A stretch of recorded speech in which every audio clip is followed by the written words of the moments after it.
स्वागत है आप सबका हमारे YouTube channel freedom factory study में। आज हम लोग पढ़े हैं कक्षा 7 गणित अभ्यास 5A। ठीक है, त्रिभुज। तो इसको पढ़ने से पहले हम कुछ चीज़ें हैं उसको बता देते हैं। जैसे मान लीजिए ये त्रिभुज दिया हुआ है, ठीक है, आपके पास ऐसा त्रिभुज दे देगा। इस तरीके से ये त्रिभुज अगर दे देता है और यहाँ पे 90 डिग्री इंडिकेट करेगा, जरूरी नहीं है आपका किसी भी तरीके से दे देगा, 90 डिग्री इंडिकेट करेगा एक जगह, मतलब वो समकोण त्रिभुज रहेगा। तो ये भुजा मतलब ये भुजा मान लीजिए 3 हो जाता है और ये भुजा 4 हो जाती है और ये वाली भुजा निकालनी है। तो इसको हम लोगों को क्या कहेंगे, इसको सबसे पहले ध्यान रखिएगा, इसको बोलते हैं हम लोग कर्ण। ठीक है, इसको क्या बोलेंगे हम लोग, कर्ण। ये क्या होता है हमारा, ये होता है लंब, और ये क्या होता है हमारा नीचे वाला, ये वाला आधार। ठीक है, आधार। अब देखिए सूत्र क्या आपका बन करके आएगा, यहाँ पे बनेगा कर्ण का स्क्वायर, कर्ण का स्क्वायर बराबर लंब का स्क्वायर, लंब का स्क्वायर प्लस यहाँ पे हो जाएगा आधार का स्क्वायर, आधार का स्क्वायर। ठीक है, इस तरीके से सूत्र लिखिएगा। कहने का मतलब ये होता है कि जो बड़ी भुजा होती है उसको कर्ण बोलते हैं। इसमें सबसे बड़ी भुजा क्या है हमारा, ये है, तो इसको हम लोग कर्ण बोल लेंगे। और ये वाली जो भुजा होती है इसको लंब है, और ये नीचे वाली भुजा क्या हो जाएगी, आधार हो जाएगी। ठीक है, अब देखिए इसी तरीके से अगर इसी चित्र को अगर हम लोग ऐसे बना लेते हैं और इस तरीके से कर लेते हैं और यहाँ से इस तरीके से, तो यहाँ पे देखिए अगर इसको फिर से आधार, आधार को अगर यहाँ पे लिख देते हैं, मतलब ये वाला चीज़ यहाँ पे हो जाता है, यहाँ पे लंब। ठीक है, ये लंब रहेगा, लेकिन इसकी जो दूरी थी ये 4 सेंटीमीटर हो गई, मतलब उलट गया। आप मतलब ये वाला अगर ऐसे घुमा देते हैं, ऐसे कर देते हैं, तो फिर देखिएगा मतलब यहाँ पे हो जाएगा ये, इसको क्या बोलेंगे हम लोग, आधार। कहने का मतलब जो नीचे वाला होता है उसको आधार मान लेते हैं, और यहाँ पे हो जाएगा ये 3, और ये वाला फिर से पूछ दिया कर्ण। ठीक है ना, कर्ण। तो कर्ण हमें वैसे ही ज्ञात करना है जैसे कि ये सूत्र लिखा हुआ है, वैसे ज्ञात करना है कर्ण को। ठीक है, ये वाला सूत्र याद रखिएगा। कहने का मतलब ये होता है कि जो बड़ी भुजा का वर्ग दो छोटी भुजाओं के वर्ग के योग के बराबर होता है, ये याद रखिएगा। बड़ी भुजा का वर्ग मतलब ये बड़ी भुजा का वर्ग, कर्ण का वर्ग मतलब बड़ी भुजा का वर्ग, कर्ण का वर्ग दोनों छोटी भुजाओं के वर्गों का योग के बराबर होता है।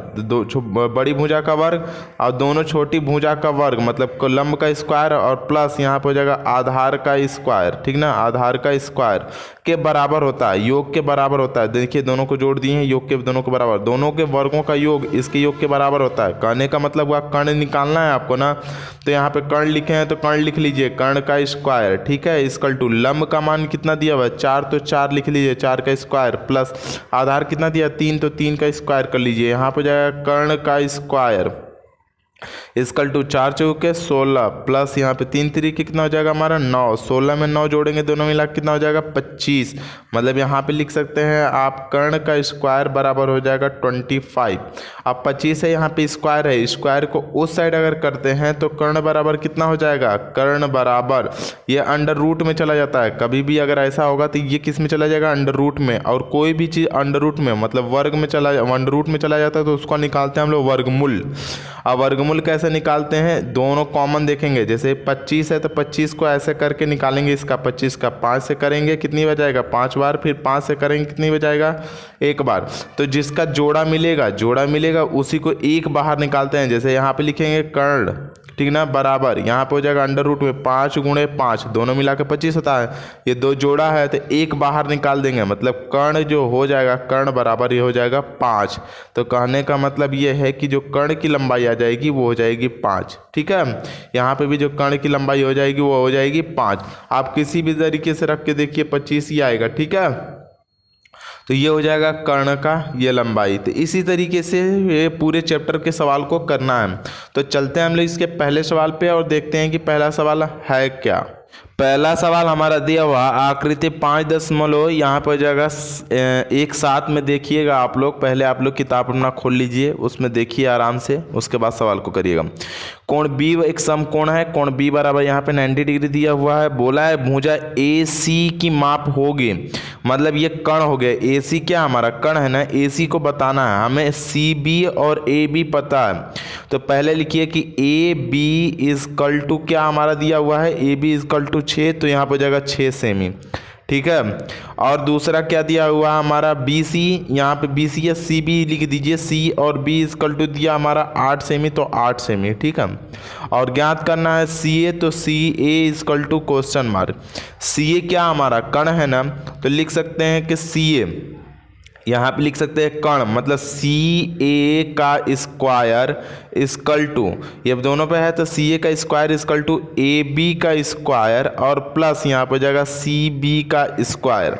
इस तरीके से लिख सकते हैं हम लोग। अब देखिए सी ए हमें निकालना है, तो सी ए का स्क्वायर इक्वल टू यहाँ पे ए बी का स्क्वायर, मतलब कि ए बी कितना दिया 6, तो 6 का स्क्वायर प्लस यहाँ पे जाएगा सी और बी, सी बी बराबर कितना दिया 8, तो 8 का स्क्वायर कर लेंगे। अब इसको सॉल्व करेंगे तो सी ए का स्क्वायर बराबर 6 का स्क्वायर करेंगे 36 और प्लस 8 का स्क्वायर करेंगे 64, दोनों को जोड़ देंगे कितना हो जाएगा 100, मतलब सी ए का स्क्वायर इक्वल टू 100। तो 100 किसका किसका मल्टीप्लाई है, 10 10 जा, मतलब कि 10 दहा में 100 होता है, तो 10 गुणे 10 होगा। मतलब कहने का मतलब ये हो जाएगा सी ए का square equal to under root में ये बात चली जाएगी, और जब ये अंडर रूट में जाएगी तो यहाँ स्क्वायर नहीं लगाते हैं, स्क्वायर हटा देते हैं। ये बात ध्यान से समझ लीजिएगा, समझ में आ गया। तो ये अंडर रूट में जब 100 हो जाता है तो ये क्या हो जाएगा, स्क्वायर यहाँ से हट जाएगा, तो यहाँ पे जाएगा सी ए, क्योंकि सिर्फ सी ए का निकालना है ना, इसलिए अंडर रूट लगाते हैं और स्क्वायर हटाने के लिए। अब देखिए सी ए हो गया, तो यहाँ पे क्या कर सकते हैं हम लोग, अंडर रूट में 10 गुणे 10, 10 दहा में 100 होता है। अब 10 2 है तो एक बाहर निकल जाएगा, मतलब सी ए इक्वल टू कितना हो जाएगा हमारा 10 सेमी, सी ए इक्वल टू 10 सेमी। अब ये ऑप्शन में आपको देखिए कितने नंबर पे है, ऑप्शन नंबर बी आपका सही है, ठीक है। ऑप्शन नंबर बी यहाँ पे सही है आपका, ये हो जाएगा 10 सेमी, सी ए इक्वल टू 10 सेमी, सी और ए इक्वल टू 10 सेमी, ठीक है। तो ये आपका निकल करके आ गया पहला सवाल। अब आते हैं हम लोग इसके दूसरे सवाल पर। दूसरा सवाल हमारा दिया हुआ आकृति 5.18 में कोण ए बराबर 90 डिग्री, ए बराबर 90 डिग्री हो तो ए बी की माप ज्ञात कीजिए, मतलब ये ए बी की माप ज्ञात करनी है। तो सबसे पहले यह बात ध्यान रखिएगा कि चित्र आपको इस चैप्टर में किताओं घुमाएगा, लेकिन आपको घूमना नहीं है चारों तरफ, ठीक है।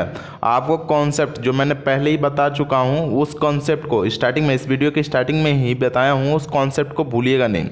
पहले हम लोगों का ये वाला जो भाग होता है, बड़ा वाला भाग, ये बड़ा भाग है, तो ये कभी आधार होगा ही नहीं, क्या होगा कण, तो ये होगा लंब, ये होगा क्या होगा आधार, या फिर ये आधार हो सकता है, ये भी लंब हो सकता है, कोई ज़रूरत नहीं। आधार लंब में चेंजिंग कर सकते हैं, लेकिन कण को मत भूलिएगा, कण पकड़ के रखिएगा कि कण जो बड़ी भुजा होती है उसको हम लोग कण बोलते हैं। सबसे बड़ा भुजा ये 12 सेंटीमीटर के 13 सेंटीमीटर का, मतलब 13 सेंटीमीटर वाला ये बड़ा होगा, जो लिखा है उस पर ध्यान दीजिएगा, ठीक है। ये 13 सेंटीमीटर है, मतलब ये कण है, मतलब कि बी सी स्क्वायर, फिर हम लोग का सूत्र क्या बनेगा, कण का स्क्वायर बराबर लंब का स्क्वायर प्लस आधार का स्क्वायर, तो कण बराबर क्या हो जाएगा बी सी का स्क्वायर बराबर यहाँ पर हो जाएगा लंब का स्क्वायर, मतलब ए सी का स्क्वायर या आधार का स्क्वायर जो भी बोल सकते हैं, ए सी का स्क्वायर और प्लस यहाँ पर हो जाएगा ए बी का स्क्वायर। ये सूत्र बन करके आ गया। अब आपको जो जो पता है उसको लिख लीजिए। आपको ए और सी पता था, ए सी आपको पता था कितना हमारा 12 सेमी, तो 12 सेमी लिख लीजिए। अब देखिए ए बी आपको नहीं पता है तो क्वेश्चन मार्क, और यहाँ पर हो जाएगा बी और सी, बी सी आपको पता है कितना 13 सेंटीमीटर, तो 13 सेंटीमीटर हो जाएगा, बी सी 13 सेंटीमीटर, 13 सेंटीमीटर हो गया। अब जैसे जैसे है वैसे ही मान रख दीजिए, बी सी के जगह पे बी सी का मान रखिए और 13 का स्क्वायर कर लीजिए, क्योंकि स्क्वायर है ऊपर में ना, इसलिए इक्वल टू ए और सी, ए सी इक्वल टू 12 है तो 12 लिखिए और यहाँ पे कर लीजिए स्क्वायर, ठीक है। अब देखिए प्लस यहाँ पे जाएगा A B equal to question mark है, कुछ नहीं है, तो ए और बी की वैल्यू का कुछ नहीं रखेंगे, स्क्वायर रख लेंगे, कोई दिक्कत नहीं होना चाहिए। अब देखिए 13 का स्क्वायर करेंगे, 13 में 13 का गुणा करेंगे 169 इक्वल टू 12 में 12 का गुणा करेंगे कितना हो जाएगा 144 144 प्लस यहाँ पे हो जाएगा ए बी का स्क्वायर। अब ये प्लस है, उधर जाके क्या हो जाएगा माइनस, मतलब कहने का मतलब हो जाएगा कि ए बी का स्क्वायर इक्वल टू 169 लिखिएगा, और ये प्लस था इसके साथ ना, तो वो उधर जाएगा तो क्या हो जाएगा माइनस, मतलब 100 यहाँ पर हो जाएगा 44, ये वाला उस साइड पक्षांतर कर देते हैं तो यहाँ पर हो जाएगा 144। अब इसको घटा लेंगे तो क्या उतना हो जाएगा ए बी का स्क्वायर इक्वल टू 25 25, और 25 किसका किसका गुणा होता है, 5 गुणे 5 गुण 25 होता है। तो 5 2 है, मतलब 1 5 को लिखेंगे कब, जब यहाँ पे लिखेंगे ए बी इक्वल टू, जब अंडर रूट में चला जाएगा 25 और 25 को जब बाहर निकालेंगे तो ए और बी इक्वल टू कितना हो जाएगा हमारा 5 centimetre. A B equal to 5 centimetre. तो ए बी इक्वल टू यहाँ पे हो जाएगा 5 सेंटीमीटर। अब आप 5 सेंटीमीटर का ऑप्शन कौन दिया, ऑप्शन नंबर 3 इक्वल, इसका क्या हो जाएगा, आंसर हो जाएगा। निकालने का तरीका यही है, आप ध्यान से देखिएगा समझ में आ जाएगा, ठीक है। अब चलते हैं हम लोग इसके अगले सवाल, तीसरे सवाल पर। तीसरा सवाल हमारा दिया हुआ है, निम्नलिखित आकृतियों में समकोण त्रिभुज को देखकर अपने अभ्यास पुस्तिका में रिक्त स्थानों की पूर्ति कीजिए। तो पहला दिया हुआ है, यहाँ पे देखिए ये कर्ण दिया हुआ है, ये लंब है और ये आधार है, दोनों का स्क्वायर, मतलब ये कर्ण का स्क्वायर बराबर होता है लंब का स्क्वायर प्लस आधार का स्क्वायर। जो बचा हुआ है, कहने का मतलब साफ साफ है, अगर रिक्त स्थान भरना है ऐसा दिया हुआ है, जो बचा हुआ है जस्ट उसमें रख के स्क्वायर कर दीजिए। जैसे यहाँ पे एक्स नहीं लिखा भाई, एक्स का स्क्वायर कर दीजिए यहाँ पे रख के। फिर देखिए दूसरे वाले में दिया वहाँ 5 का स्क्वायर पता चल गया, यहाँ पे ए का स्क्वायर भी पता चल गया, यहाँ 5 का स्क्वायर नहीं पता, यहाँ पे लिख दीजिए 5 का स्क्वायर, ठीक है। अब देखिए तीसरे वाले में क्या हमारा कि यहाँ पे 13 का स्क्वायर दिया हुआ है माइनस यहाँ पे 7 का स्क्वायर, क्यों, क्योंकि हमें कर्ण में से घटाना होता है किसी भी चीज़ को, तो कर्ण में से घटा दिए हम लोगों, तो यहाँ बचा हुआ भाग पी का स्क्वायर है तो पी का स्क्वायर कर लेंगे। यहाँ पे देख लीजिए यहाँ वाई का स्क्वायर है, यहाँ पे 10 भी यहाँ पे दिया हुआ 10 का स्क्वायर, यहाँ पे दिया हुआ 8 नहीं दिया हुआ तो 8 का यहाँ पे कर लीजिए स्क्वायर, और जो निकल करके आएगा वही आंसर होगा। लेकिन इसने आंसर पूछा नहीं है, रिक्त स्थानों की पूर्ति पूछा तो रिक्त स्थानों की हम लोग पूर्ति कर दिए, निकाल लेंगे अब सही सही माना जाएगा, ए का, एक्स का, यहाँ पी का और वाई का, ठीक है। तो अब चलते हैं हम लोग इसके अगले सवाल, चौथे सवाल पर। चौथा सवाल हमारा दिया हुआ है, त्रिभुज ए बी सी में, त्रिभुज ए बी सी में यहाँ पे लिखा हुआ है कि ए बी सी मतलब ए बी, जहाँ पे बी दिया वो समकोण है, ठीक है, ये 90 डिग्री है। तो बोला हमारा क्या चीज़ कि यदि ए बी बराबर 7 सेंटीमीटर, यहाँ पे लिखते जाइएगा ए और बी इक्वल टू 7 सेमी, ठीक है। और दूसरा दिया हुआ है कि B C equal to 24 centimetre, तो यहाँ पर हो जाएगा बी और सी इक्वल टू 24 सेंटीमीटर, जो भी पता है उसको लिख लीजिए। दूसरा बोल रहा है कि सी ए इक्वल टू, यहाँ पे लंबाई ज्ञात कीजिए, मतलब ये वाली लंबाई ज्ञात करना है, मतलब सी A equal to question mark, ठीक है, ये नहीं पता इसी को ज्ञात करना है। तो सबसे पहले हम लोग लगाएंगे इसमें समकोण त्रिभुज में पाइथागोरस प्रमेय से, इस त्रिभुज को देखते हुए लिखेंगे हम लोग पाइथागोरस, इस थ्योरी को पाइथागोरस थ्योरी भी बोलते हैं, पाइथागोरस प्रमेय भी बोलते हैं, ठीक है ना। जो कौन सा, कर्ण का स्क्वायर बराबर लंब का स्क्वायर प्लस आधार का स्क्वायर, ठीक है, कर्ण का स्क्वायर बराबर यहाँ पे हो जाएगा लंब का स्क्वायर प्लस आधार का स्क्वायर, इसको पाइथागोरस थ्योरी भी बोलते हैं, याद रखिएगा ये बात, पाइथागोरस, ठीक है, ये पाइथागोरस प्रमेय से। अब देखिए पाइथागोरस प्रमेय से, इस प्रमेय से हम लोग करते हैं तो यहाँ पे सूत्र क्या होता है, सी ए मतलब कर्ण का स्क्वायर सी ए का स्क्वायर बराबर लंब का स्क्वायर या फिर आधार का स्क्वायर, यहाँ पे हो जाएगा बी सी का स्क्वायर, और यहाँ पे हो जाएगा कितना हमारा प्लस यहाँ पे हो जाएगा कितना हमारा ए बी का स्क्वायर, ए और बी का स्क्वायर, यहाँ पे हो जाएगा सी ए मतलब सी ए का स्क्वायर। अब बी सी का स्क्वायर कितना दिया हुआ है, B C equal to 7 centimetre, तो 24, तो 24 कर लीजिएगा, 24 का स्क्वायर हो जाएगा, प्लस ए बी कितना दिया 7, तो 7 का स्क्वायर हो जाएगा, प्लस सी ए का स्क्वायर इक्वल टू 24 का स्क्वायर कितना होता है 576, प्लस यहाँ पे हो जाएगा 7 का कितना हो जाएगा 49, 49। आप सब दोनों को जोड़ लेते हैं, दोनों को जोड़ लेंगे तो कितना आ जाएगा हमारा, यहाँ पे हो जाएगा सी ए का स्क्वायर इक्वल टू, इन दोनों को जोड़ने के बाद हो जाएगा हमारा 625, ठीक है, यहाँ पे हो जाएगा 625, दोनों को जोड़ लेते हैं तो यहाँ पर हो जाएगा 625।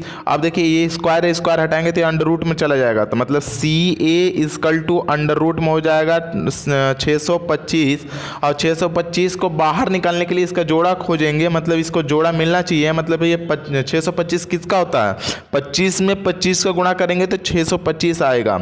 इसका मतलब इस तरीके से आप लिख सकते हैं इसको, यहाँ पर हो जाएगा 25 और गुणे यहाँ पर हो जाएगा 25 बराबर 625 होता है। एक 25 को बाहर निकाल सकते हैं हम लोग, तो जब एक 25 को बाहर निकालेंगे तो कितना बचेगा हमारा, सिर्फ और सिर्फ 25 बनेगा। तो इसका मतलब कि यहाँ पर हो जाएगा सी ए की जो लंबाई हो जाएगी वो हो जाएगी 25 सेमी, सी ए की जो लंबाई होगी वो कितनी हो जाएगी 25 सेमी। ये बात ध्यान रखिएगा, जो सी की लंबाई होगी वो हो जाएगी 25 सेंटीमीटर। याद रखेंगे कैसे निकाल करके मैं लाया, इस तरीके से आप निकाल लीजिएगा, ठीक है। अब चलते हैं इसके 5वें सवाल पर। 5वां सवाल हमारा दिया हुआ है आयतन ए बी सी डी, मतलब ये आयतन है ए बी सी डी, विकर्ण दिया हुआ है कि सी ए इजकल टू 20 सेंटीमीटर, मतलब सी ए यहाँ पर लिख दीजिएगा सी ए इजकल टू 20 सेमी। पहले तो जो चीज़ पता होता है ना उसको हम लोग साइड में लिखते हैं, सवाल करने का यही तरीका होता है। फिर ए बी पता हमें, ए और बी इजकल टू पता हमारा 16 सेंटीमीटर, जो पता है उसको लिख लीजिए 16 सेंटीमीटर। अब ज्ञात क्या करना है, बी और सी, मतलब ये बी और सी ये वाला ज्ञात करना है, ये क्वेश्चन मार्क रहेगा, ठीक है। तो यहाँ पे लिख दीजिएगा बी और सी इजकल टू क्वेश्चन मार्क। हमने बताया क्या था, कर्ण का स्क्वायर मतलब इजकल टू लंब का स्क्वायर प्लस आधार का स्क्वायर। ये भी सूत्र किससे लगेगा, पाइथागोरस प्रमेय से। तो यहाँ पे लिखेंगे त्रिभुज ए बी सी, मतलब यही त्रिभुज से हम लोग सॉल्व कर लेंगे। तो यहाँ पे लिखेंगे त्रिभुज ए बी और सी, ये भी एक समकोण त्रिभुज बन रहा है, यहाँ पे 90 डिग्री मान लेते हैं। तो यहाँ पे हो जाएगा समकोण त्रिभुज ए बी सी में, ठीक ना, यहाँ पे हो जाएगा कोण, यहाँ पे हो जाएगा B इजकल टू, यहाँ पे हो जाएगा 90 डिग्री, कोण B इजकल टू 90 डिग्री है। तो अब लिखेंगे कि त्रिभुज यहाँ पे हो जाएगा ए बी सी पाइथागोरस प्रमेय में पाइथागोरस प्रमेय से, ठीक है, पाइथागोरस प्रमेय से पाइथागोरस प्रमेय से इसको हम लोग अब सॉल्व करेंगे। तो पाइथागोरस प्रमेय से जब इसको सॉल्व करते हैं तो यहाँ पे आपको पता है कि कर्ण का स्क्वायर, यहाँ पे हो जाएगा कर्ण, हम जो सूत्र बता रहे हैं उसी को ध्यान से देखिए, कर्ण का स्क्वायर बराबर यहाँ पे हो जाएगा हमारा कितना, लंब का स्क्वायर प्लस यहाँ पे हो जाएगा आधार का स्क्वायर। अब कर्ण के जगह पे क्या है, ये कर्ण होता है ना, जो बड़ी भुजा होती है कर्ण होती है, तो कर्ण की जगह पे क्या है ए सी, मतलब यहाँ पे लिख सकते हैं ए सी का स्क्वायर बराबर लंब कितना दिया हमारा बी सी, तो यहाँ पे हो जाएगा बी और सी का स्क्वायर प्लस आधार की जगह पे क्या, आधार हमारा ए बी, तो ए बी का स्क्वायर कर लीजिएगा। अब आपको ए सी की वैल्यू पता है, यहाँ पे ए सी या सी ए जो भी बोल सकते हैं, इसको सी ए भी बोल सकते हैं, ए सी दोनों बात एक ही हुआ ना, सी ए सी। तो यहाँ पे हो जाएगा 20, यहाँ पे हो जाएगा 20 का स्क्वायर और बराबर बी सी, यहाँ पे बी सी इक्वल टू नहीं पता है तो बी और सी का इक्वल टू ऐसे ही रख लीजिए, और प्लस यहाँ पे हो जाएगा ए बी इक्वल टू कितना दिया, 16 का स्क्वायर, तो 16 का स्क्वायर कर लीजिए, ठीक है। अब इसको सॉल्व करिए, यहाँ पे देखिए 20 का स्क्वायर करेंगे कितना हो जाएगा, 20 से हम 400 इक्वल टू यहाँ पे हो जाएगा बी और सी का स्क्वायर और प्लस 16 में 16 गुणा करेंगे 200 कितना हो जाएगा हमारा 56, 200 कितना हो जाएगा 56। तो यहाँ पे देखिए बी सी जो दिया हुआ है, यहाँ पे बी और सी का स्क्वायर इक्वल टू, अब ध्यान से देखिए ये 400 है, 400 लिख दीजिए बड़े वाले को। अब ये प्लस था ना, इन दोनों के बीच में प्लस था ना, इन दोनों के बीच में, तो ये अलग हुआ है, इसका मतलब दोनों में से एक पार्ट को उस साइड कर लेंगे, तो यहाँ पर हो जाएगा माइनस में, ये प्लस था तो उधर जाएगा माइनस हो जाएगा, 200 कितना हो जाएगा 56, याद रखिएगा ये बात। तो 256 हो जाएगा, मतलब बी और सी का स्क्वायर इक्वल टू हो जाएगा 144, ठीक है। अब यहाँ पे सिर्फ बी सी निकालना है, तो बी सी इक्वल टू कितना हो जाएगा हमारा, अंडर रूट में हो जाएगा 144, क्योंकि स्क्वायर हटाने पे ये अंडर रूट में चला जाएगा। अंडर रूट से इसको अब जब बाहर निकालेंगे तो ये हो जाएगा अंडर रूट में फिर से एक बार 12 गुणे 12। अब बाहर निकालने के लिए एक 12 की जरूरत है, दोनों बाहर नहीं निकल सकता है, ठीक है ना, अंडर रूट से। तो यहाँ पे हो जाएगा बी और सी इक्वल टू यहाँ पे हो जाएगा 12 सेमी, ठीक है, B C equal to 12 centimetre, ये हो जाएगा हमारा 12 सेमी, ठीक है। इस तरीके से आप निकाल सकते हैं, तो इसका आंसर हो गया ये, ठीक है। अब चलते हैं इसके अगले सवाल, छठे सवाल पर। छठा सवाल हमारा दिया हुआ है कि यहाँ पे 65 डेसीमीटर लंबी सीढ़ी को दीवार से 25 सेंटीमीटर हटाकर लगाया दिया गया, तो दीवार के आधार से सीढ़ी की ऊपरी सीढ़ी की ऊंचाई ज्ञात करनी है। तो सबसे पहले आपको दीवार बनाना होगा। अब दीवार नहीं, इस पे दीवार नहीं बन पाएगा। दीवार कैसा होता है ये समझिए, दीवार एक सीधा होता है, इस तरीके से दीवार कैसा होता है, एकदम सीधा होता है, ठीक है, ये दीवार हो गई। अब बोला है कि दीवार से हटकर 25 सेंटीमीटर, मतलब यहाँ से इस तरीके से हट के इधर 25 सेंटीमीटर इधर हो गया, ठीक है, 25 सेंटीमीटर ये दूरी हो जाएगा हमारा 25 सेमी, ठीक है, 25 सेमी। आप नाम भी लिख सकते हैं, कोई दिक्कत नहीं होगा। 25 सेंटीमीटर हट करके एक सीढ़ी लगाया गया। सीढ़ी कभी भी दीवार पे कैसे होगी, तिरछे होगी, ठीक ना। यहाँ पे हो जाएगा इस तरीके से, ये इस तरीके से सीढ़ी लगा दिया गया, ये सीढ़ी लगा दिया गया। सीढ़ी इसी पे चढ़ेंगे ऐसे। कभी भी गाँव में जाएंगे बाँस वाली सीढ़ी देखे होंगे आप लोग। सीढ़ी कैसे लगाते हैं, दीवार से हटाकर थोड़ा सा दूरी और तिरछे लगाते हैं, ठीक है। ये हो गया, जो कि यहाँ पे दिया हुआ कि 65 डेसीमीटर लंबी सीढ़ी है। मतलब सीढ़ी की लंबाई भी आपको पता चल गया कि 65 डेसीमीटर है, ठीक है ना। ये सेंटीमीटर नहीं डेसीमीटर है, याद रखिएगा, डेसीमीटर, डेसीमी, और यहाँ पे भी होगा डेसीमी, ठीक है। ये हो जाएगा 65 डेसीमी। अब देखिए इसको नामांकन कर सकते हैं, इसको ए लिख सकते हैं, इसको बी लिख सकते हैं और इसको सी लिख सकते हैं। और यहाँ पे 90 डिग्री का कोण आपको दिख रहा है तो इस तरीके से लिख लीजिए। अब थोड़ा सा जैसा बनाया है ना वैसे ही आप जैसे जैसे मान के बनाए वैसे लिख दीजिए। जैसे लिख दीजिए कि माना, ठीक है ना, हल है ये, माना ए सी सीढ़ी है, सीढ़ी है ही, दिखना मानना क्या है, यहाँ पे हो जाएगा सीढ़ी है, सीढ़ी और यहाँ पे हो जाएगा बी सी आधार, यहाँ पे हो जाएगा बी सी आधार है, और एवं यहाँ पे हो जाएगा ए बी क्या हमारा दीवार, ठीक है। ये हो गया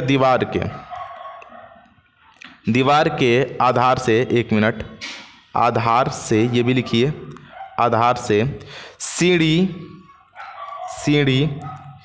25 सेंटीमीटर। सीढ़ी क्या है, ऊपर की तरफ या सिरे की तरफ, या फिर यहाँ पे लिख देते हैं आधार से, दीवार से आधार ए बी, दीवार से 25 सेंटीमीटर दूरी पर है। इतना कुछ लिखेंगे तो ज़्यादा लंबा हो जाएगा, तो ऐसा लिखते हैं कि आराम से सटीक बन जाए। तो आधार से सीढ़ी, ये लिख सकते हैं आधार से सीढ़ी, यहाँ पे हो जाएगा हमारा क्या चीज़, आधार से सीढ़ी के ऊपर, ठीक है ना, आधार से सीढ़ी के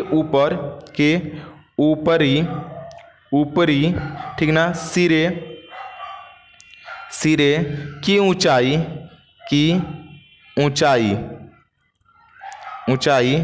है, सिरे की ऊंचाई है। ये देखिए आधार से सीढ़ी की सिरे की ऊंचाई है, ठीक ना। तब समकोण त्रिभुज, तब लिखेंगे तब समकोण त्रिभुज,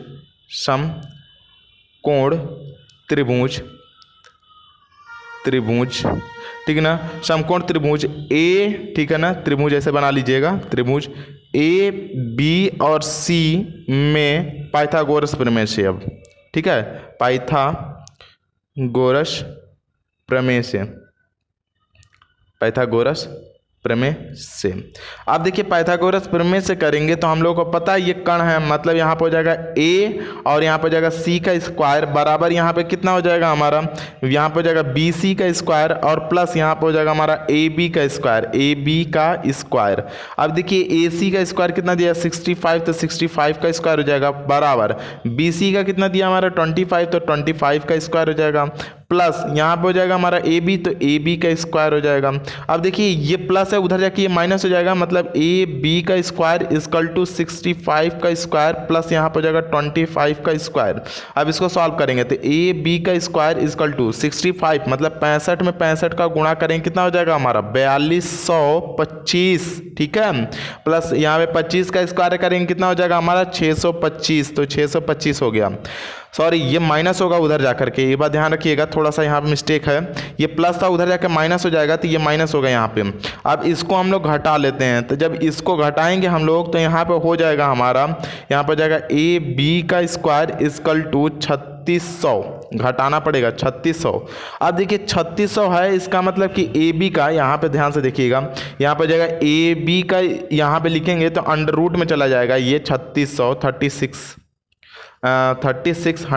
ठीक ना। इसको स्क्वायर, ये हो गया हमारा स्क्वायर, जब हटाते हैं तो अंडर रूट में जाता है, आपको पता ही है। तो अब क्या करेंगे कि ए बी इक्वल टू, ये अंडर रूट में हो जाएगा 60 गुणे यहाँ पर हो जाएगा 60 और एक 60 बाहर निकल के आ जाएगा, मतलब A B equal to 60 decimetre, ठीक है, ये डेसीमी, ठीक है, ये बात ध्यान रखिएगा कि जो ए बी निकल के आ जाएगा वो 60 डेसीमी आ जाएगा, मतलब इसकी ऊंचाई जो हो जाएगी ए बी वो 60 डेसीमीटर होगी। ये बात ध्यान से रख लीजिएगा। ये हो गया हमारा छठा सवाल। अब आते हैं हम लोग इसके सातवें सवाल पर। सातवां सवाल हमारा दिया हुआ है 26 मीटर लंबे एक तार उसकी सिरे के 24 मीटर यहाँ पे खंभे में, मतलब 24 मीटर ऊंचा खंभा है तो 24 मीटर ऊंचा एक खंभा बना लीजिए यहाँ पे इस तरीके से। यहाँ पे हो जाएगा 24 मीटर, ठीक है, लिख दीजिए, बनाना नहीं है। 24 मीटर लाइन नहीं खींच देंगे, पेज कम पड़ जाएगा, ठीक है। यहाँ पे 24 मीटर लंबा एक खंभा हो गया आपका। बोल रहा है कि इसके सिरे से, मतलब इस 24 मीटर खंभे के इसके सिरे से, और बोल रहा है कि एक तार बांधा हुआ है जो 26 मीटर लंबा है, तो इसके सिरे से एक तार बांधा हुआ है जो 26 मीटर लंबा है, इस तरीके से बांधा हुआ है, ठीक है। तो यहाँ से ये दूरी, मतलब ये दूरी 26, यहाँ पे 26, यहाँ पे मीटर दिया हुआ है, 26 मीटर बांधा हुआ है। तो ये देखा, तो जमीन पर खंभे और तार के नीचे सिरे का दूरी ज्ञात करना, मतलब कि जमीन पर नीचे सिरे पर दोनों की दूरी ज्ञात करना, ये दोनों बीच की दूरी ज्ञात करनी है। तो आप इसको लिख सकते हैं ए, इसको लिख लीजिए बी और इसको लिख लीजिए सी, और यहाँ पे 90 डिग्री दिख रहा है क्योंकि दीवार के नीचे एक सीधी लाइन है, तो इसका मतलब 90 डिग्री है, ठीक है। अब लिख लीजिए कि माना ए बी एक तार और यहाँ पे तार है और जैसे लिखना है वैसे लिख लीजिए आप लोग। यहाँ पे ए सी एक खंभा है, ठीक है ना, खंभा है, ए सी एक खंभा है, और यहाँ पे हो जाएगा ए बी यहाँ पे हो जाएगा ए बी एक तार है, ए बी एक खंभा है, सॉरी ए सी एक तार है, मैंने उल्टा लिख दिया है, ए सी एक तार है, ये मिस्टेक हो गया, ध्यान से रखिए। आप लिख लीजिए, बस ध्यान से इसे खुद लिख लीजिए, पहले ध्यान से समझिए, इसको लिख लीजिए। मान लेंगे कि माना यहाँ पे हो जाएगा ए सी एक तार है और ए बी एक क्या है, खंभा है, और यहाँ पे हो जाएगा बी सी इसकी आधार बिंदु है, जमीन पे बिंदुएं हैं, इसको हम लोगों को ज्ञात करना है।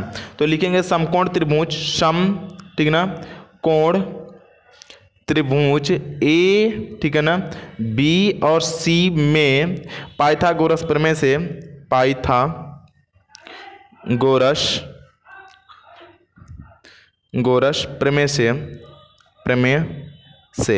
पाइथागोरस प्रमेय से इसको करेंगे सॉल्व। तो यहाँ पे हो जाएगा कोण ए बी, मतलब पाइथागोरस प्रमेय से करेंगे तो कितना हो जाता है हमारा ए सी का स्क्वायर, मतलब कर्ण का स्क्वायर, बराबर लंब, मतलब ए बी का स्क्वायर प्लस यहाँ पे हो जाएगा बी और सी का स्क्वायर, ठीक है। हमें निकालना भी बी सी है तो हम बी सी निकालेंगे क्योंकि निचली सीरी को निकालना है। तो यहाँ पे लिख दीजिए बी सी जो है आपका क्वेश्चन मार्क है, यहाँ पे क्वेश्चन मार्क है। तो ये बात ध्यान रखिएगा कि ए और सी, मतलब ए और सी की दूरी कितनी दिया है 26, तो 26 का स्क्वायर लिखिए, बराबर ए और बी, ए बी बराबर 24, तो 24 का स्क्वायर लिख लीजिए, प्लस बी और सी हमें ज्ञात करना है, तो यहाँ पर जाएगा बी सी का स्क्वायर। यहाँ पे देखिए 26 का स्क्वायर करेंगे कितना हो जाएगा हमारा 676, ठीक है, इसका 24 का करेंगे कितना हो जाएगा 576, और प्लस यहाँ पर हो जाएगा बी और सी का स्क्वायर। अब देखिए 76 है, ये प्लस है, उधर से क्या हो जाएगा माइनस, मतलब बी और सी का स्क्वायर इक्वल टू 676 माइनस 576, यहाँ पे बी और सी का स्क्वायर इक्वल टू यहाँ पर हो जाएगा 100। अब देखिए इसको करेंगे तो यहाँ पर जाएगा बी और सी लिखेंगे, जब ये स्क्वायर हटाएंगे तो ये अंडर रूट में चला जाएगा 100, और यहाँ पर हो जाएगा बी सी इक्वल टू यहाँ पर हो जाएगा हमारा अंडर रूट में 10 गुणे यहाँ पर हो जाएगा 10, और 10 जब बाहर निकलेगा तो यहाँ पर हो जाएगा बी सी इक्वल टू यहाँ पर हो जाएगा 10 सेमी, ठीक है। तो ये आपका निकल करके आ जाएगा 10 सेमी, ठीक है, 10 सेमी। तो इस तरीके से आप लिख लीजिएगा, निकाल लीजिएगा। तो ये हुआ आपका ये पहला सवाल, ये 7वां सवाल हुआ खत्म। अब हम लोग आते हैं इसके अगले सवाल 8वें सवाल पर। वहाँ सवाल हमारा दिया हुआ है निम्नलिखित पाइथागोरियन त्रिक है, मतलब ये त्रिक है, पाइथागोरियन त्रिक है, प्रत्येक के 3-3 पाइथागोरियन त्रिक बनाइए। देखिए सबसे बड़ी बात ये है कि पाइथागोरियन त्रिक की पहचान क्या होती है कि बड़ी भुजा का स्क्वायर बराबर 2 छोटी भुजाओं के वर्गों का योग, मतलब कि बड़ी भुजा का वर्ग बराबर 2 छोटी भुजाओं के वर्गों का योग क्या होता है, बराबर होता है। तो ये पाइथागोरियन त्रिक होता है। तो सबसे पहले हम लोग देखिए यहाँ पे करेंगे, कितना हो जाएगा हमारा 3 त्रिक के 9 और 4 चौके 16, 16 9 कितना हो जाएगा 25, और ये बड़ी भुजा 5 है, 5 5 कितना होता है 25, दोनों इक्वल हो जा रहा है, इसका मतलब पाइथागोरियन त्रिक है। ये तो आराम से पहचान सकते हैं आप। लेकिन आपको करना क्या है, इसमें कुछ करना नहीं है, बस त्रिक प्रत्येक के 3-3 त्रिक बनाने हैं। तो आपको पहले में 2 का गुणा कर लेना है। मतलब ये पहला ट्रिक है, इसमें बनाएंगे पहले में, यहाँ पे 3 गुणे यहाँ पे हो जाएगा, सॉरी यहाँ पे जो है 2 और गुणे यहाँ पे हो जाएगा 3 और 1 लिख लेंगे हम लोग, कितना हमारा 2 गुणे यहाँ पे हो जाएगा 4 और एक और बनाएंगे 2 गुणे यहाँ पे हो जाएगा 5। ये पहला हो जाएगा, जब गुणा करके निकालेंगे आप यहाँ पे हो जाएगा 6, नीचे लिख दीजिएगा 6 और यहाँ पे हो जाएगा कितना हमारा, नीचे फिर से हो जाएगा 8, फिर यहाँ पे हो जाएगा 10। ये पहला ट्रिक हो गया। दूसरा इसी का निकालेंगे तो यहाँ पे हो जाएगा हमारा कितना, 3 का गुणा करेंगे। अब ये पहला ट्रिक हो गया। अब दूसरा इसी में निकालिए तो दूसरा में हो जाएगा 3 गुणे यहाँ पे हो जाएगा 3 और यहाँ पे हो जाएगा 3 गुणे यहाँ पे हो जाएगा 4 और फिर यहाँ पे 3 और गुणे यहाँ पे हो जाएगा 5। देखिए 3 का गुणा एक बार 3 में किए हैं, 3 का गुणा एक बार 4 में, 3 का गुणा एक बार 5 में किए हैं, तो 3 त्रिक कितना हो जाएगा हमारा 9 और 3 चौक कितना हो जाएगा हमारा 12 और 3 बजे कितना हो जाएगा 15। ये दूसरा ट्रिक निकल करके आ गया। अब तीसरा ट्रिक निकालना है तो क्या करेंगे हम लोग, फिर से आप 3 का गुणा कर लिए, एक बार 2 का गुणा किए हैं सब में, एक बार 3 का गुणा किए हैं सब में, एक बार किसका करेंगे 4 का। तो सीरियल नंबर से करते जाते हैं। यहाँ पे हो जाएगा 4 गुणे यहाँ पे हो जाएगा 3 और यहाँ पे कॉमा लगाएंगे, फिर 4 और गुणे कितना हो जाएगा हमारा 4 और फिर यहाँ पे हो जाएगा 4 और गुणे यहाँ हो जाएगा 5। अब ये कॉमा एक कोष्टक में लिख सकते हैं इसको इस तरीके से, ठीक है। अब इसको गुणा करेंगे तो कितना हो जाएगा हमारा 12, फिर यहाँ पे हो जाएगा 16, फिर यहाँ पे कितना हो जाएगा हमारा 20। अब ये भी एक ट्रिक निकल करके आ गया सामने आप करके। तो ये 3 ट्रिक आपके पहले सवाल के हुए। अब दूसरे सवाल जैसे कि दिया हुआ है, आप इसमें से एक सवाल और बताऊंगा, बाकी सब अपने घर पे आप कर लीजिएगा, ठीक है। तो इसमें का हम तीसरा सवाल बता देते हैं, ठीक है। दूसरा सवाल खुद कर लीजिएगा। यहाँ पे दिया हुआ 8, यहाँ पे दिया हुआ 15 और दिया हुआ 17। अब इसका ट्रिक बताना है तो सबसे पहले हम लोग 2 का गुणा करेंगे, 2 गुणे यहाँ पे हो जाएगा 8, फिर 2 गुणे यहाँ पे हो जाएगा 15, फिर यहाँ पे हो जाएगा 2 गुणे यहाँ पे हो जाएगा 17, ठीक है। अब इसका निकालेंगे नीचे में तो यहाँ पे आ जाएगा 8 दुना के 16, यहाँ पे 15 दुना कितना हो जाएगा 30 और यहाँ पे जाएगा 17 दुना कितना हो जाएगा 34। ये पहला ट्रिक निकल करके आया। अब देखिए यहाँ पे करेंगे कितना हो जाएगा, 3 गुणे यहाँ पे हो जाएगा हमारा 8, दूसरा हो जाएगा 3 गुणे यहाँ पे हो जाएगा 15 और यहाँ पे जाएगा 3 गुणे यहाँ पे हो जाएगा 17। अब इसको गुणा कर लेते हैं, तो इसका गुणा करेंगे तो कितना निकल करके आएगा, 8 त्रिक कितना हो जाएगा 24 और यहाँ पर जाएगा 15 तियाँ कितना हो जाएगा 45 और यहाँ पर 17 तियाँ कितना हो जाएगा 51, ठीक है। तो यहाँ पर जाएगा ये निकल करके आ गया एक ट्रिक। अब आपको तीसरा बनाना है तो यहाँ पर जाएगा 4 गुणे यहाँ पर जाएगा हमारा 8, यहाँ पर जाएगा 4 गुणे यहाँ पे कितना हो जाएगा हमारा 4 गुणे हो जाएगा 15 और यहाँ पे एक और हो जाएगा 4 गुणे यहाँ पे हो जाएगा 17, ठीक है। अब इसको गुणा कर लेते हैं, तो गुणा जब करेंगे तो यहाँ पे हो जाएगा 4 बटे 32, यहाँ पे हो जाएगा 32 और यहाँ पे 4, 15 में 4 का गुणा करेंगे, 15 चौके कितना हो जाएगा हमारा 60 और यहाँ पे 17 में 4 का गुणा करेंगे, 17 चौके कितना हो जाएगा 68, ठीक है 68। तो यहाँ पे हो जाएगा इस तरीके से ये ट्रिक बन के आ गया आपके सामने। तो यही एक तरीका है आपको बनाने का, ठीक है ना। एक बार 2 का गुणा करना, एक बार 3 का, एक बार 4 का, क्योंकि अकेले तो 1 का गुणा करेंगे तो सेम वही आ जाएगा। इसलिए आप इस तरीके से करिएगा, आराम से ये आपका निकल करके आ जाएगा। अब चलते हैं हम इसके अगले सवाल, 9वें सवाल पर। 9वां सवाल हमारा दिया हुआ है, निम्नलिखित में पाइथागोरियन ट्रिक छांट कर लिखिए। अब देखिए सबसे पहला जो सवाल दिया हुआ है 5, 12 और 13, हमने पाइथागोरियन ट्रिक के लिए एक चीज बताया हुआ है आप लोगों को कि जो बड़ी भुजा होती है उसके वर्ग का वर्ग और 2 छोटी भुजाओं के वर्गों का योग क्या होता है, बराबर होता है। मतलब बड़ी भुजा इसमें क्या है 13, तो यहाँ पे 13 का आप स्क्वायर करिए और बराबर दोनों बड़ी भुजाएं और दोनों छोटी भुजाएं क्या है हमारी, एक 5 का स्क्वायर हो जाएगा और एक 12 का स्क्वायर हो जाएगा। दोनों का स्क्वायर करके देखिए क्या बराबर है, तो ये पाइथागोरियन ट्रिक होगा। तो यहाँ पे 13 का करिए, 13 13 कितना हो जाएगा 169, 169, ठीक है ना। अब देखिए 5 5 कितना हो जाएगा 25 और प्लस 12 12 कितना हो जाएगा 144। अब इन दोनों को जोड़िए तो 169 और इक्वल, यहाँ पे दोनों करेंगे कितना हो जाएगा 169, दोनों इक्वल है, इसका मतलब पाइथागोरियन ट्रिक है पहला वाला। अब दूसरा को आपको चेक करना है, तो दूसरा वाला सवाल जैसे कि दिया हुआ है 7 दिया हुआ है, 8 दिया हुआ है और 15 दिया हुआ है, ठीक है। ये 15 दिया हुआ, आप इसको चेक करना चाहते हैं तो बड़ी भुजा का वर्ग मतलब यहाँ पे जाएगा 15 का वर्ग, 2 छोटी भुजाओं के वर्गों का योग बराबर होता है, मतलब 8 का वर्ग प्लस यहाँ पे जाएगा 7 का वर्ग, दोनों का वर्ग करके जोड़ कर देखिए इसके वर्ग के बराबर आना चाहिए। तो 15 में 15 गुणा करेंगे 225 और इक्वल 8 में 8 का गुणा करेंगे 64 और प्लस 7 में 7 का गुणा करेंगे 49।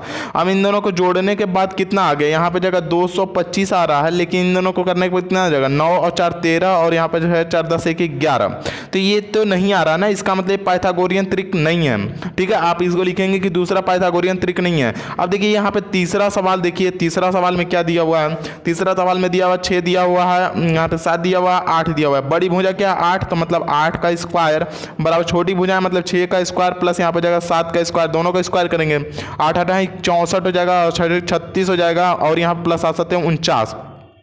जोड़ के देखिए यहाँ पे 64 है और इक्वल, इन दोनों को जोड़ने के बाद कितना हो जाएगा 9 और 6 15 को 5, यहाँ पर जाएगा 7 1 8, यहाँ पर जाएगा 85।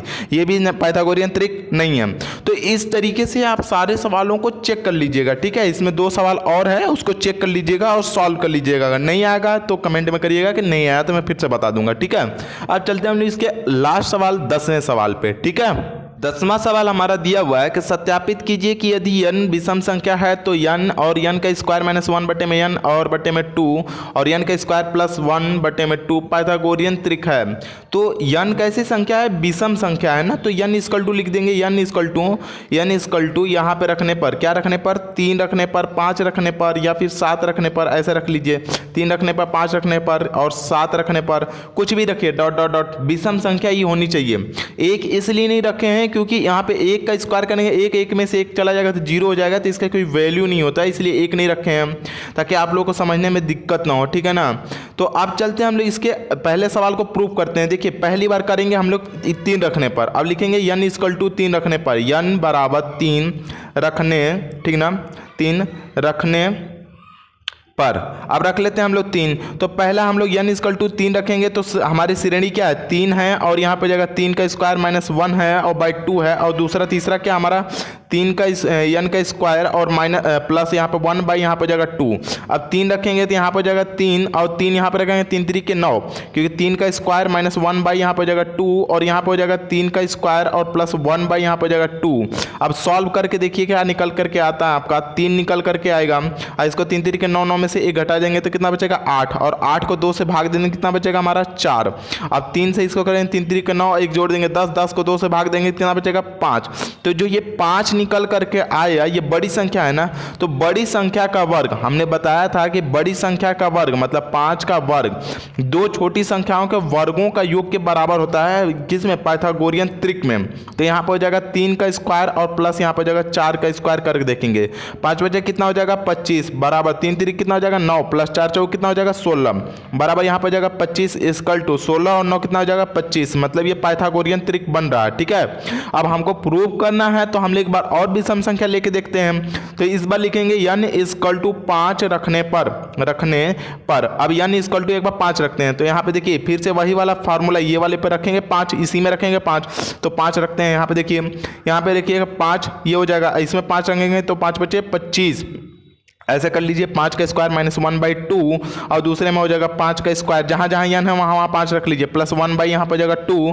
अब इसको सॉल्व करके निकालेंगे तो यहाँ पर जाएगा 5 और यहाँ पर जाएगा 5 बचे 25 माइनस 1 बराबर 24, 24 में से 2 से भाग देंगे तो कितना हो जाएगा 12। अब यहाँ 5 बचे 25 से 1 जोड़ देंगे 26, 26 को 2 से भाग देंगे कितना हो जाएगा 13। तो जो बड़ी संख्या है 13 उसको हम लोग इसको क्या करते हैं स्क्वायर, मतलब यहाँ पर हो जाएगा बड़ी संख्या का वर्ग, मतलब यहाँ पर हो जाएगा 13 का वर्ग बराबर 2 छोटी संख्याओं के वर्गों का योग के बराबर होता है, मतलब 12 का स्क्वायर प्लस 5 के स्क्वायर के बराबर होता है। 13 में 13 गुणा करेंगे 169 इक्वल टू 12 में 12 गुणा करेंगे 144 और प्लस यहाँ पर हो जाएगा 25। अब देखिए यहाँ पे 169 इक्वल टू 144 और प्लस 25 दोनों को जोड़ लेंगे 169, ये दोनों क्या आ जा रहा है इक्वल। इसका मतलब कि विषम संख्या रखने पर ये तिर्यक है। तो हम लोग इस तरीके से आप लिख सकते हैं कि कोई भी संख्या विषम संख्या रखने पर क्या होगा, ये मान इसके लिए क्या है हमारा कि ये पाइथागोरस तिर्यक है। आप नहीं हो रहा है तो 7 रख के देख लीजिए, 9 रख के देख लीजिए, कोई भी मान रखेंगे तो वो तिर्यक में आएगा, ठीक है। तो इस तरीके से आप इसको सत्यापित कर दीजिए कि ये पाइथागोरस प्रमेय तिर्यक है, मतलब n विषम संख्या, यहाँ पे लिख सकते हैं विषम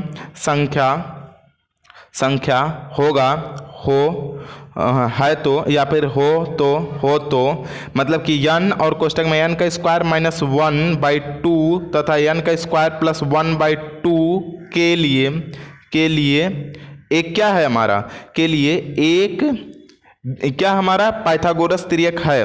तो पाइथा, ठीक है, गोरियन लिखिए, पाइथागोरियन तिर्यक है, क्योंकि आपकी किताब में यही लिखा है पाइथागोरियन, तो पाइथागोरियन तिर्यक है, ये हो गया हमारा प्रूफ, ठीक है। तो इस तरीके से आपको लिख के दिखा के करना था, ठीक है। अब चलते हैं हम लोग, ये तो चैप्टर खत्म हो गया, अब अगले चैप्टर पे हम लोग बताएंगे। यदि आप लोगों को हमारी ये वीडियो अच्छी लगती हो तो प्लीज़ लाइक करें, शेयर करें और सब्सक्राइब करना बिल्कुल ना भूलें, ज़्यादा से ज़्यादा जितना हो सके शेयर कर दीजिए, ठीक है ना, क्योंकि मैं एक एक सवाल बताते जाऊँगा, कोई भी सवाल छोड़ के नहीं जाऊँगा। हाँ, 1-2 सवाल इसलिए छोड़ देता हूँ ताकि आप भी कुछ करें, ठीक है, और समझा देता हूँ ताकि आप छाप ना लें बस, ठीक है। तो आप ऐसे भी कर सकते हैं और ध्यान से इसको देखेंगे तो समझ में आ जाएगा कैसे करना है, ठीक है। तो ये हो गया हमारा चैप्टर 5A ख़त्म, और अगला चैप्टर के लिए अगले वीडियो